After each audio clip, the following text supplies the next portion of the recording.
Hello and welcome to another yey'maps video. Today I want to show you the scale tool. The scale tool allows us to set a certain scale within a project/map, and yeah, let's go for it. First of all, I need to have the scale tool apply or make it active in the settings for my particular project I'm working in. And I'm working here in the Mill Creek Falls project. That's our demo project. And as a client admin or a project admin, I can always go into the project settings and define which of the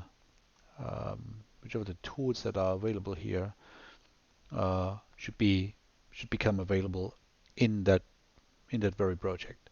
So here we want to use the scale tool. I'll just click on that, so it makes it active, and now I can jump back to the map and see what it does. So the scale tool is right here, right?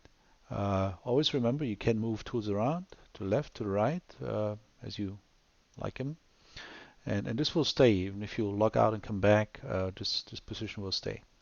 Now, if I click on it, it shows me, first of all, it shows me a unit. So I can switch between metric, imperial, and degree.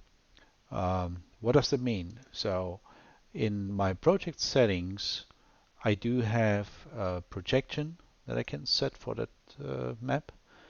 And in this case, for example, it's WGS 84, which is latitude, longitude, EPSG code 4326.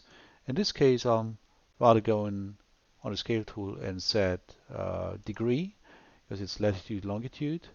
And with that, it will show me here, it will show me degrees rather than a distance, right? Nevertheless, I can switch that to, let's say, imperial, and I will get feet down there. If I change to metric, I will get meters down here. So a little bit, yeah. Think about what you want to present here and what projection you're using on. If your setting is a statewide projection or a UDM zone, for example, let's take this one. That's not 83, UDM zone 16, right? Then you want to have, of course, imperial, and it will show feet down there at the corner.